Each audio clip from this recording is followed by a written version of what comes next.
Hi everyone, कैसे हो आप सभी लोग। आई होप आप लोग अच्छे होंगे। मैं हूं राहुल जयसवाल एंड स्वागत करता हूं आप सभी का एक बार फिर हमारे यूट्यूब चैनल JR ट्यूटोरियल्स में।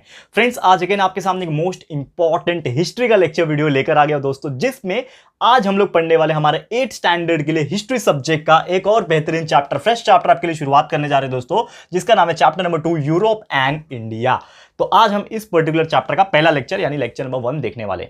और एक और चीज बता दूं दोस्तों आपको कि इसके पहले जो हमारा चैप्टर था यानी कि चैप्टर नंबर 1 जिसका नाम था sources of history 8th history के अंदर, ये हमने कंप्लीट कर लिया है। तो अगर आपने हमारा इसका फर्स्ट चैप्टर नहीं देखा है, ठीक है ना, सोर्सेज ऑफ हिस्ट्री, तो प्लीज जाइए, जरूर से देखिए। वीडियो सेक्शन में भी मिल जाएगा आपको, या फिर हमने प्लेलिस्ट भी अलग से बना लिया है, तो प्लेलिस्ट भी आप चेक कर सकते हो, वहां पे मिल जाएगा। साथ ही में इसके अलावा जो सब्जेक्ट्स है, science, maths and other subjects जो भी है, उसके भी कंप्लीट सिलेबस, आपके महाराष्ट्र बोर्ड का complete syllabus, lecture by lecture videos, जो भी आपके चैप्टर्स थे, हर एक का lecture by lecture videos already uploaded है, सब चीज प्रेजेंट है। बस आप जाइए प्लेलिस्ट के अंदर, थोड़ा सा आपको ढूंढना पड़ेगा, ज्यादा से ज्यादा 2-4 सेकंड लगेंगे दोस्तों ढूंढने में, आपको हर एक चीज मिल जाएगा। और जो भी चैप्टर, जो भी लेक्चर आपको पसंद आएगा, जरूर से जाके देख लेना, ठीक है दोस्तों। और उसी के अलावा एक और चीज मैं आपको बताऊं कि हमारा ना यूट्यूब पे एक और सेकंड चैनल है जिसका नाम है JR टॉक्स। उस पे हम लोग आपके लिए करियर गाइडेंस के वीडियोस डालते हैं और डेली बेसिस पे वीडियोस हम अभी डालना शुरू कर दिए हैं हम उस पे। और उसके लिए हम लोग ने जो भी इंफॉर्मेटिव वीडियोस होते हैं, जैसे कि आपको पता है कि आप अगर IAS बनना चाहते हो, IPS बनना चाहते हो, करियर में आगे कैसे बढ़ते हैं, 10th के बाद क्या करियर अपॉर्चुनिटी है, 12th के बाद क्या कर सकते हो, science, arts, commerce, architecture and regarding various stuffs, ठीक है ना, हर एक इंफॉर्मेशन वाले वीडियो हम डालते हैं वहां पे। तो प्लीज जाइए, विजिट कीजिए चैनल को, चैनल पसंद आएगा, जरूर से जाके सब्सक्राइब कर लेना, क्योंकि वहां पे भी आपकी सपोर्ट की जरूरत काफी ज्यादा है। और एक चीज, अगर आपने हमें इंस्टाग्राम पे फॉलो नहीं किया है तो जरूर से हमें इंस्टा पे फॉलो कर लेना, लिंक आपको डिस्क्रिप्शन में मिल जाएगा। तो चलिए शुरुआत करते हैं आज के इस चैप्टर की, one of the best chapter, one of the most interesting chapter, जिसका नाम है यूरोप एंड इंडिया। अब देखो, पहला चैप्टर में हमने सोर्सेस पढ़ लिया हिस्ट्री के, लेकिन ये जो सेकंड चैप्टर है इसमें यूरोप और इंडिया के बारे में पढ़ना है। यानी कि एक ऐसा दौर आया था मिडिवल हिस्ट्री के टाइम पे, ठीक है ना, मिडिवल हिस्ट्री से मॉडर्न हिस्ट्री का जो फेज था हमारा स्टार्टिंग का, तो उसमें यूरोप के अंदर बहुत सारी ऐसी चीजें चेंजेस होने लगी, ठीक है ना, बहुत सारे ऐसे मॉडर्नाइजेशन की तरफ लोग आगे ज्यादा बढ़ने लगे, ठीक है ना, लोग जो है वो संस्कृति अपना जो अलग अलग चीजों में उनका डेवलपमेंट होने लगा, टेक्नोलॉजी धीरे धीरे डेवलप होने लगा, तो ये सभी चीज होने लगा यूरोप के अंदर। तो हमें ये चीज स्टडी करना है इस चैप्टर के अंदर कि क्या क्या चीजें डेवलपमेंट हुई, क्या क्या चीजें हुई यूरोप के अंदर, और साथ ही में वो टाइम पे इंडिया के अंदर भी क्या क्या चीजें हो रही थी। तो ये सब हम लोग स्टडी करेंगे। तो सबसे पहला जो टॉपिक इसके अंदर आता है दोस्तों, वो आता है दोस्तों पीरियड ऑफ रेजाइनेंस, ठीक है, पीरियड ऑफ रेजाइनेंस, रेनाइजेंस, स्पेलिंग आप लोग चेक कर लेना, ठीक है, रेनाइजेंस, ठीक है, this is the right spelling, period of renaissance, ठीक है, renaissance, that is the pronunciation, ठीक है, थोड़ा डिफिकल्ट होता है बोलना, लेकिन आप लोग सीख जाओगे, रेनाइजेंस, ठीक है। अभी जो पीरियड ऑफ रेनाइजेंस, देखो मैं भी कभी कभी फंबल हो रहा हूं, क्योंकि देखो क्या होता है, हिस्ट्री मेरा सब्जेक्ट है नहीं, पहली बात तो, ठीक है ना, मैं जस्ट आप लोग के कन्वीनियंस के लिए पढ़ा रहा हूं और थोड़ा मेहनत कर रहा हूं आप लोग के लिए पढ़ा सकूं। लेकिन ये जो रेनाइजेंस जो है, नॉर्मली हुआ क्या था कि एक टाइम था, एक दौर था यूरोप के अंदर कि बहुत सारे ऐसे चीजें डेवलपमेंट जो है होने लगी, धीरे धीरे क्या होने लगा, यूरोप के अंदर बहुत सारी चीजें जो है डेवलप करने लगी। तो जो लास्ट फेज जो था मिडिवल पीरियड का, लगभग 13th सेंचुरी से लेके 16th सेंचुरी तक, 13th से लेके 16th सेंचुरी तक का जो मिडिवल पीरियड का जो पीरियड था, उसी को माना जाता है रेनाइजेंस पीरियड। और इसमें बहुत सारी changes, technological point of view, modernisation point of view, बहुत सारी तरक्की हुई, ठीक है। तो ये पीरियड के दौरान क्या हुआ कि बहुत सारे reformation, religious activity, geographical discovery, ऐसे बहुत सारी चीजें हुई। लोग जो है डिफरेंट डिफरेंट कंट्रीज को उन्होंने ढूंढ निकाला, जैसे कि बहुत सारे लोग आए थे ना हमारे इंडिया में, इंडिया को ढूंढने के लिए, ठीक है। तो ऐसे बहुत सारे जो अलग अलग कंट्रीज थे, उन्होंने ज्योग्राफिकल डिस्कवरीज की, नए नए रास्ते ढूंढे, नए नए रिलीजियंस ढूंढे, नए नए रिफॉर्मेशंस किया। तो ऐसे बहुत सारी चीजें जो है ये पीरियड के दौरान होने लगी। और एक तरीके से आप बोल सकते हो एक नींव रखा गया था, एक फाउंडेशन रखा गया था मॉडर्नाइजेशन का, ठीक है ना, एक नींव रखा गया, फाउंडेशन किसका, मॉडर्न एरा का, यानी कि जो नया जमाना आने लगा, मॉडर्न जमाना जो आने लगा, उसका एक नींव रखा गया था।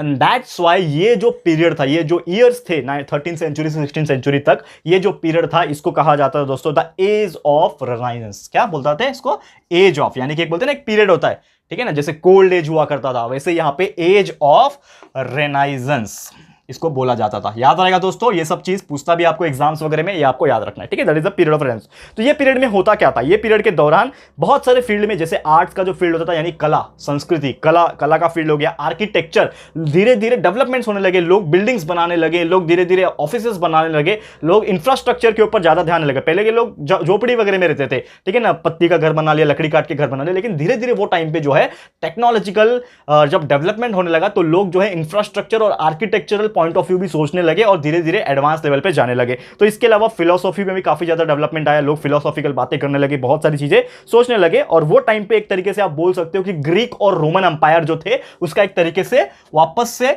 नया जन्म हुआ, यानी रिवाइवल हुआ। क्या होने लगा? रिवाइवल हुआ, revival of Greek and Roman umpire. Greek and Roman जो अंपायर था उसका एक तरीके से रिवाइवल आप बोल सकते हो, यानी कि एक तरीके से नया जन्म हुआ जिसमें बहुत सारे लोग अलग अलग तरीके से फॉलो करने लगे। और डेवलपमेंट ओवरऑल क्या हो गया? एक तेजी पकड़ लिया, एक मोमेंटम आ गया किसके अंदर? डेवलपमेंट में। कि लोग जो है वो क्या करने लगे? सोचने लगे कि यार हमें लड़ाई झगड़े के अलावा भी ऐसे बहुत सारी चीजें हैं उसके ऊपर ध्यान रखना चाहिए। जैसे कि पुराने जमाने में क्या होता था कि लोग अक्सर सिर्फ लड़ाइयां करते थे कि ये मैं कब्जा करूंगा, चलो इसके ऊपर धावा बोल दो, इसको जीत लो, ये मेरा, बस यही चलता था, ठीक है ना। तो खाना पीना एंड सोना एंड लड़ाई करना यही काम था। लेकिन अभी के जो लोग आ गए थे ये टाइम पे, तो धीरे धीरे उन्होंने सोचना शुरू किया कि हम डेवलपमेंट कैसे करें। तो डेवलपमेंट जो है रफ्तार पकड़ चुकी थी ये टाइम के दौरान। और ये टाइम पे ये हुआ कि ये रेनेसांस जो पीरियड था एक बहुत ही अच्छा पीरियड माना जाता है किसके लिए? ह्यूमैनिटेरियनिज्म के लिए, इंसानियत के लिए, ठीक है ना।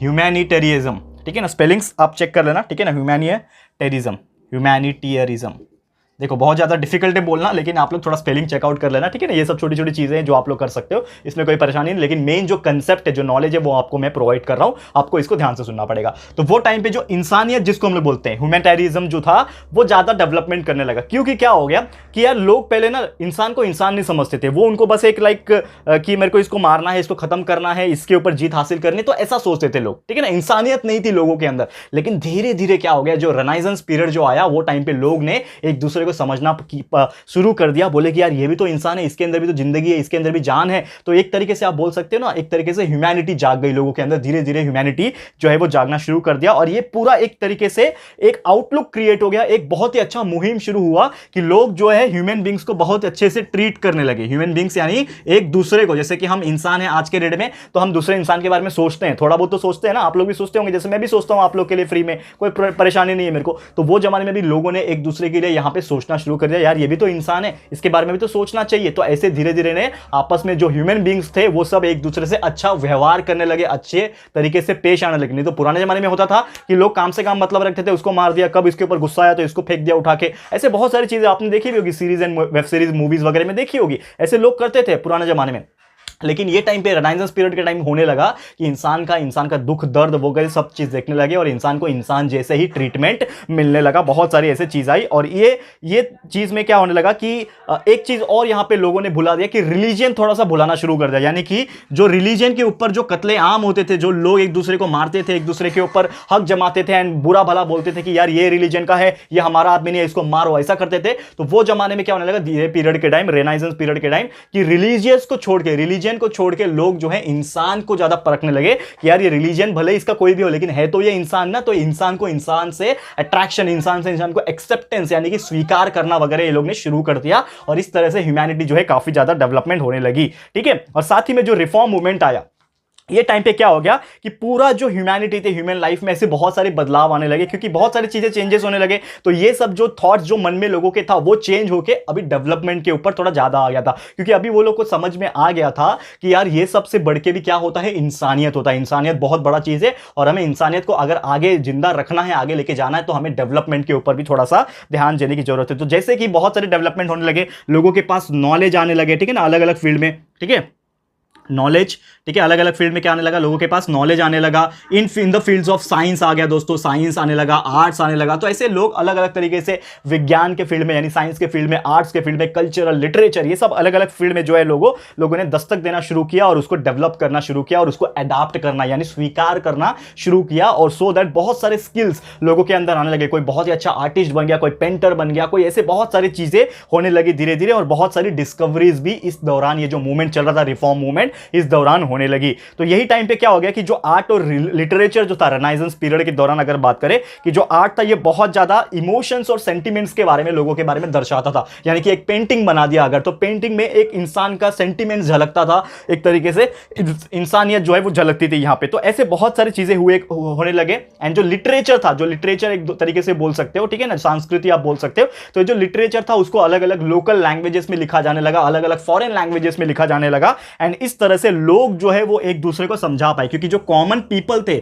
जो आम इंसान जिसको हम लोग बोलते, तो आम इंसान को तो वैसे भी बहुत सारी चीज पता नहीं चलता है। जैसे हमने फर्स्ट चैप्टर में भी सोर्सेस ऑफ हिस्ट्री में पढ़ा था कि जो बड़े लोग होते थे उनको ही बहुत सारी चीज पता थी, लेकिन जो आम इंसान है उनको तो कुछ भी मालूम नहीं होता था। उनको तो ये तक पता नहीं होता था कि हमारे जो प्राइम मिनिस्टर है वो कौन है, प्राइम मिनिस्टर दिखते कैसे। तो लेकिन ये टाइम पे वो तो हम लोग ने बहुत आगे की बात कर लिया, प्राइम मिनिस्टर वगैरह वो सब चीज चलो जाने दो, लेकिन ये तो उसके भी पहले की बात है ना, ये तो 13th सेंचुरी से 16th सेंचुरी की बात है, यानी बहुत पहले की बात है। तो ये जमाने में भी यही होता था कि लोग जो नॉलेज वगैरह किसी के पास आया, तो लिटरेचर किसी के पास आया, संस्कृति किसी के पास समझा, तो वो क्या करते थे, उसको लिखना शुरू कर देते थे और उसको कॉमन पीपल तक पहुंचाना शुरू कर देते थे, ताकि आम जनता को भी पता चल पाए, कॉमन जो मैन है वो भी पढ़ पाए। और ये सब चीज जो है बहुत ज्यादा होने लगा। और एक समय आया 1450 एडी के दौरान, ठीक है ना, यहां पे लिखता हूं मैं, ठीक है। तो 1450 जो दौर था एडी एनो डोमिनी, ठीक है ना, 1450 जो ईयर था उसके हिसाब से अगर बात करें तो ऐसे बहुत सारी डिस्कवरीज होने लगी। तो उसमें से एक डिस्कवरी से जिनका नाम था जोहानेस गुटेनबर्ग, जो कि जर्मनी से बिलोंग करते थे, एक इंसान थे,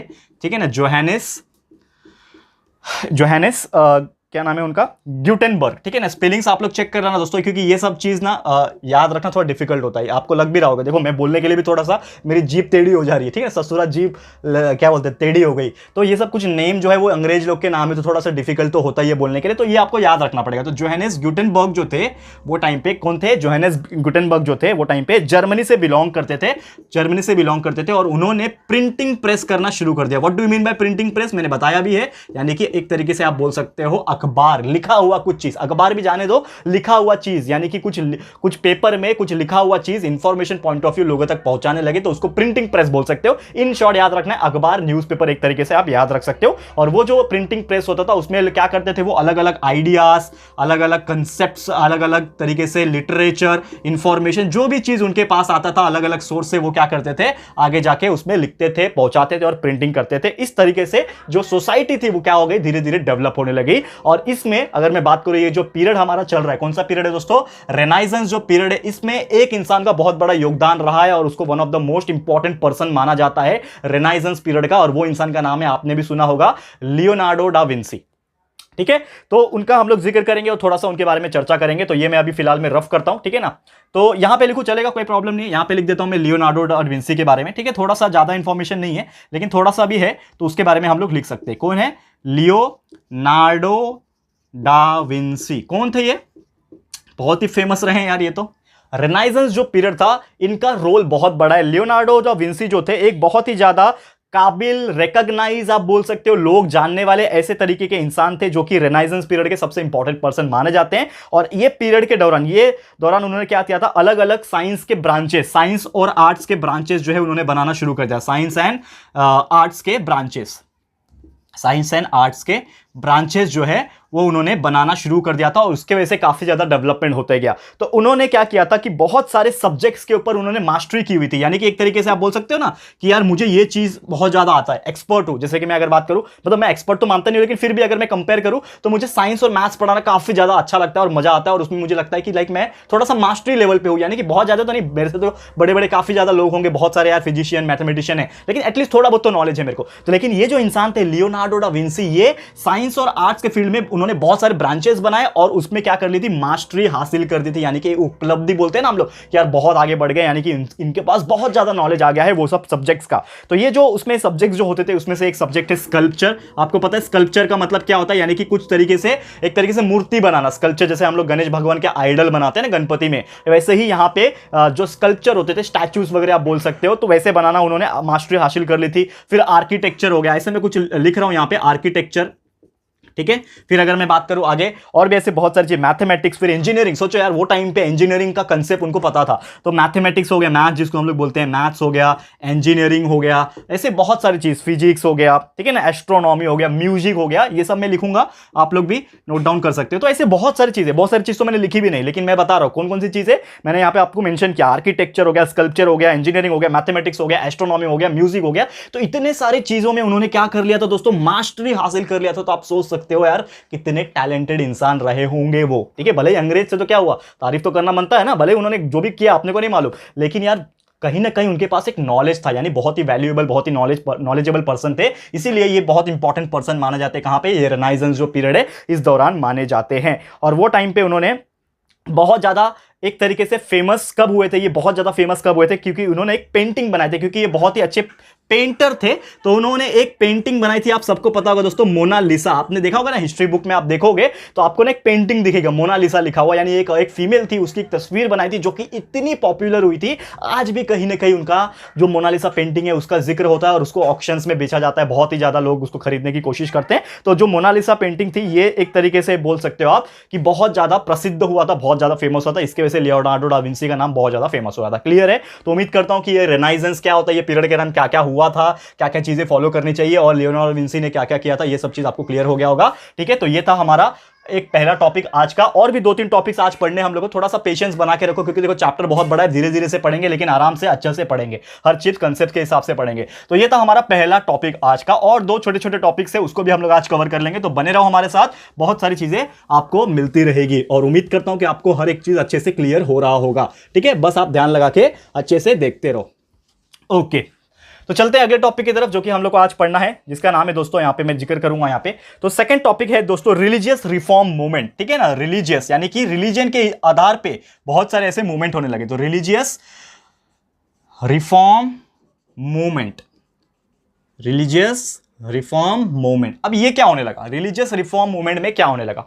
तो देखो एक जमाना आया, यानी इसी के टाइम रेनाइजेंस पीरियड जैसे ही वहां पे चल रहा था, तो वो टाइम पे एक मूवमेंट आया रिलीजियस रिफॉर्म मूवमेंट। तो वो टाइम पे जो थोड़े से दिमाग वाले लोग थे, दिमाग वाले लोग यानी कि एक तरीके से आप बोल सकते हो यहां पे कि जो भी इंडिपेंडेंट इंटेलेक्चुअल्स लोग थे, ठीक है ना, इंडिपेंडेंट होते थे यानी कि किसी के अंडर में नहीं है, ठीक है ना। तो ऐसे जो इंडिपेंडेंट इंटेलेक्चुअल्स हुआ करते थे, जो थोड़े दिमाग वाले लोग हुआ करते थे, वो टाइम पे उन्होंने क्या किया कि रिलीजन का फायदा उठाना शुरू किया। अब रिलीजन का कैसे फायदा उठाएंगे, जैसे कि हमको पता है कि वो टाइम पे अलग अलग रिलीजन्स के लोग हुआ करते थे, करेक्ट है। तो वो क्या करने लगे, ऐसे रिलीजन को अपना आधार बना के, रिलीजन्स का फायदा उठा के लोगों को लूटना शुरू कर दिया। दे लूटेड द पीपल।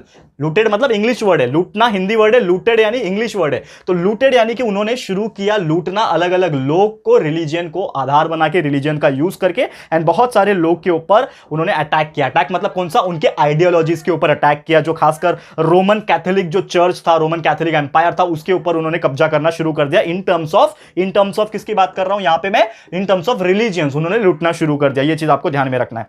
तो ऐसे बहुत सारे लोगों को उन्होंने लूटा, और ये जो मूवमेंट था, ठीक है ना, ये इसीलिए इसको कहा जाता है, क्योंकि रिलीजियस के नाम पे, रिलीजन के नाम पे लूट रहे हैं, इसीलिए इसका नाम क्या है, रिलीजियस रिफॉर्म मूवमेंट। यानी कि एक ऐसा मूवमेंट था जिसमें लोग जो है एक दूसरे को रिलीजन के नाम पे बेवकूफ बना रहे थे, बहुत सारी चीजें कर रहे थे और लूट रहे थे आम जनता को। इसीलिए ये बहुत ज्यादा इंपॉर्टेंट हो जाता है। लेकिन यही मूवमेंट के दौरान यहां पे इसीलिए हमारा जो एक तरीके से बोल सकते हैं ह्यूमन का मूवमेंट और ह्यूमन का फ्रीडम, यानी इंसान को फ्रीडम मिलना चाहिए, वो उसके बारे में ज्यादा फोकस किया गया और ये चीज बहुत ज्यादा इंपॉर्टेंस रोल प्ले करने लगा।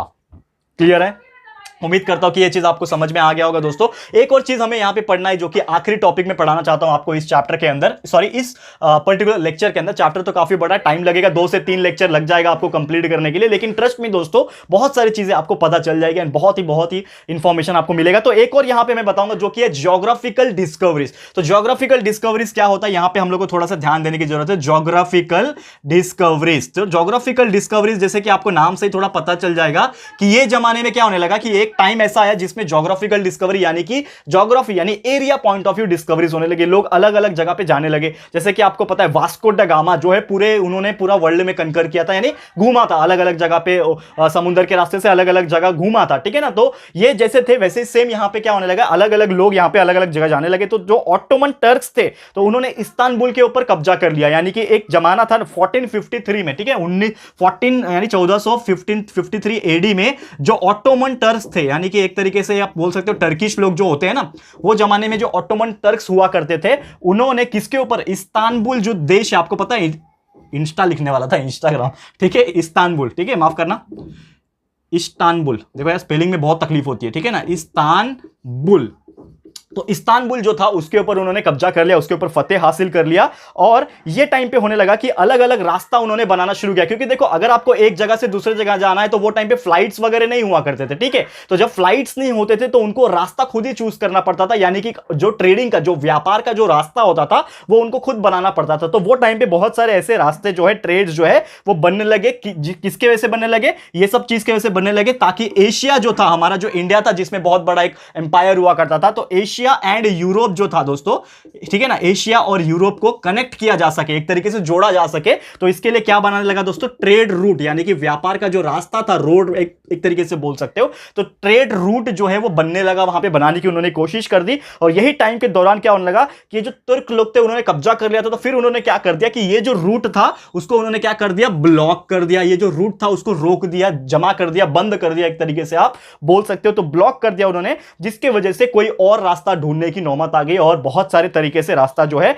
ढूंढने लगे। और अलग अलग जो ट्रेडर्स थे, जो व्यापारी थे, जो एक जगह से दूसरी जगह अपना जो भी सामान होता था, जो भी उनके पास चीजें होती थी उसको बेचने वगैरह की कोशिश करते थे, तो उन्होंने ऐसे बहुत सारी रास्ता जो है, बहुत सारी ट्रेड रूट्स है, उसको क्या कर दिया, ढूंढ के निकाला, जिसके वजह से क्या होने लगी, बहुत सारी लैंड की, यानी कि इन शॉर्ट बात करूं, ज्योग्राफिकल क्या होने लगी, डिस्कवरीज जो है होने लगी। और यही हमारा टॉपिक था, यही तो था हमारा टॉपिक, ज्योग्राफिकल डिस्कवरी। कहां गया ये वाला ज्योग्राफिकल डिस्कवरीज, तो इसमें यही हुआ। आपको इन शॉर्ट अगर मैं बात करूं तो ऑटोमन टर्क्स ने इस्तांबुल जो था दोस्तों उसके ऊपर कब्जा कर लिया था, और बाद में ये जो एशिया और यूरोप थे उन्होंने रास्ता बनाना शुरू किया ताकि व्यापार हो सके, लेकिन उन्होंने लालच के कारण तुर्क ने कि और कोई व्यापार ना करे, सिर्फ हम ही करे, तो उसने क्या कर दिया था, ट्रेड रूट को ब्लॉक कर दिया। लेकिन जो अदर ट्रेडर्स थे उन्होंने भी रास्ता खुद ब खुद बना लिया, बहुत सारी रास्ता ढूंढ के निकाली, और इसी चीज को कहा जाता है दोस्तों ज्योग्राफिकल डिस्कवरीज। क्लियर है दोस्तों? तो उम्मीद करता हूं कि ये चीज आपको समझ में आ गया होगा। तो दोस्तों यही था हमारा आज का लेक्चर। आज का लेक्चर मैं यही स्टॉप करता हूं, क्योंकि आज बहुत टॉपिक्स हमने पढ़ लिया, लेकिन आने वाले लेक्चर्स में जल्द से जल्द लेकर आऊंगा लेक्चर नंबर 2, जिसमें और भी ऐसे बहुत सारे टॉपिक्स है जो हमने डिस्कस करना है।